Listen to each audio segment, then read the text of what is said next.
Hey guys, Anthony, 4x4 Touring Australia. Just wanted to give you a quick review and some really important pros and cons on the Batwing, the Rhino Batwing awning.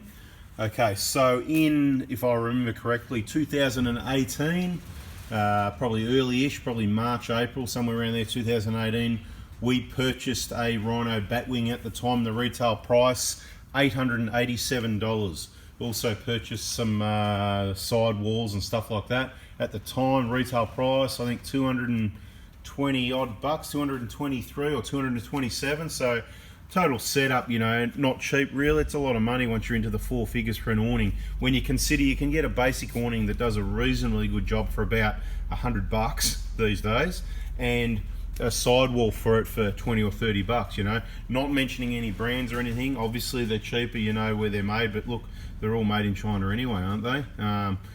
Whichever ones aren't, you can let us know in the comments. Any information you can add, this is awesome. But I just want to quickly explain. Firstly, there is a video on 4x4 diesel, so same as this channel except 4x4 diesel, showing, I think it might even be called Rhino Review, so you can check that if you like. But if you happen to find this video, that's obviously a different perspective. We're not looking at the vehicles and the setup, but in some ways you lose a lot of space. We've used both. We've got a number of vehicles and different awnings we've used over the years.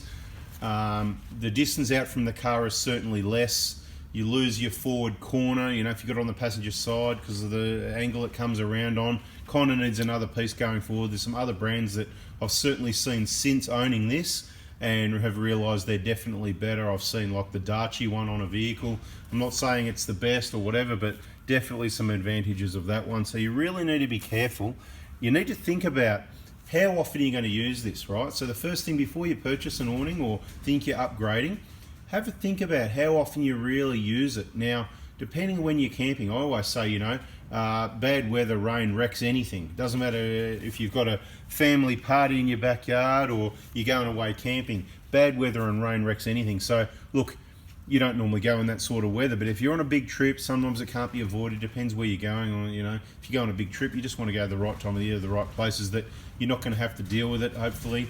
But look, if you decide you're camping a lot, you're using swags and you need an awning, you want that shade, or you want to get out of the, often it is for shade. I really got to say, I reckon that the side awning is really, you can't go past it for value for money.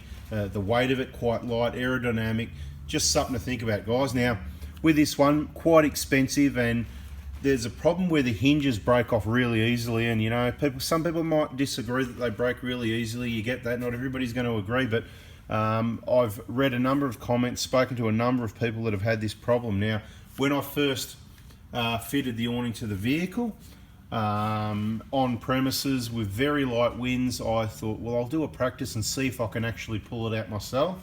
And it came out, but basically the strength of these, the weight of the awning, it's not that heavy, but the weight hanging on, look how small they are. We'll get to more detail on those in a moment and exactly the conditions when these broke, but it was hanging of its own weight. But so you kind of need, if you're not going to allow it to do that, then you need about 4 or 5 people to set it up. You need someone at every pole. It's like you need to pull it out and go, well, you stand here, because you really need to get it all around, stretched all the way around before you pick your leg positions, because if you put in one leg at a time, by the time you stretch it all the way out, because it's been packed up for months or whatever, you stretch it out, it's not going to be in the same spot, right? So it can be quite a pain to set up. And what I can tell you is the lightest, slightest little breeze coming through can get underneath it, lift it up and just fold it over your roof of the vehicle. And that's what happened in this case, okay? So you can have a laugh, Lucky it was on the old 120, because there is quite a lot of scratching. If you want to see the damage, you can look at the other video on 4x4 diesel. Just search up on that channel, Rhino Batwing review or something along those lines, or just watch all those videos, because there's heaps of info there for you. But this is more on the touring side. Bit of a warning about awnings. It even rhymes, a warning about awnings. Maybe I'll call the video warning about awnings. Anyway, so what I found was, the wind got under it and there's just absolutely no strength in these whatsoever. So basically the pole just starts going up and then these snap off, but you can see where they go. You can see how brittle that material is, right?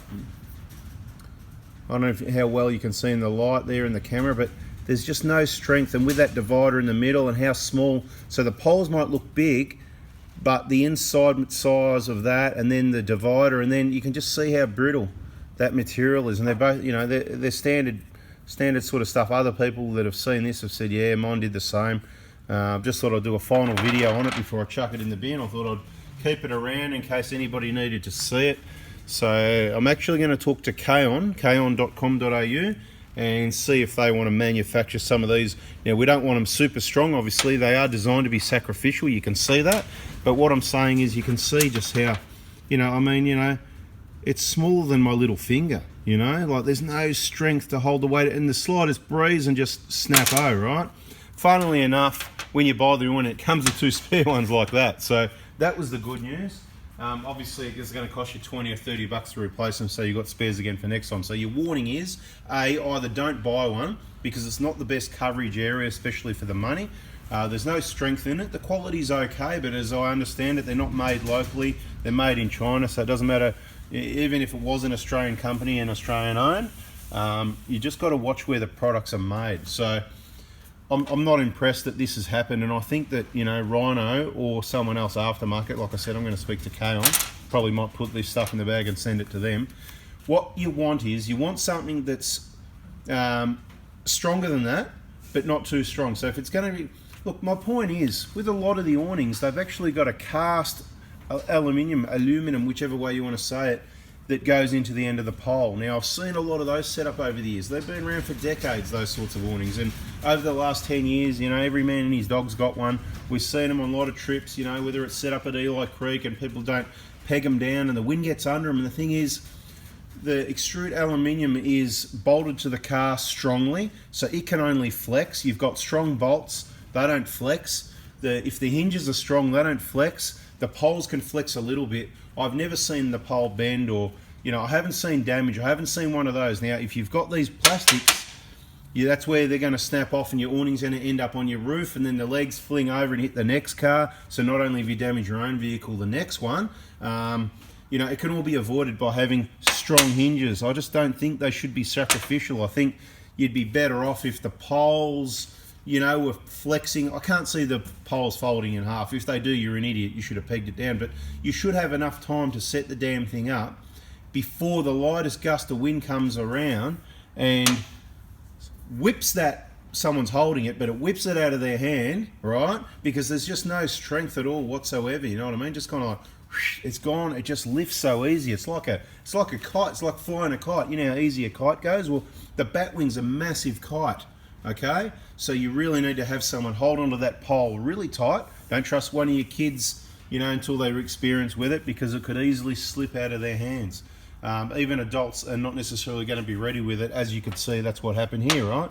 So we were just setting it up. There was a number of adults and a couple of kids standing around. I said, hey, you know, can you just hold these poles for a sec? I'll quickly make us some lunch. And as I was around the other side of the car a minute later, hooking the rope on before I could come back and put, because with these, what's good about the Batwing, you can put a peg in the bottom of the leg. There's space for a peg to go in sideways, which is good for a quick little, you know, you're not in a windy setup, whatever, and you've got some people there to keep an eye on it that can grab it. Well, you'd think, right?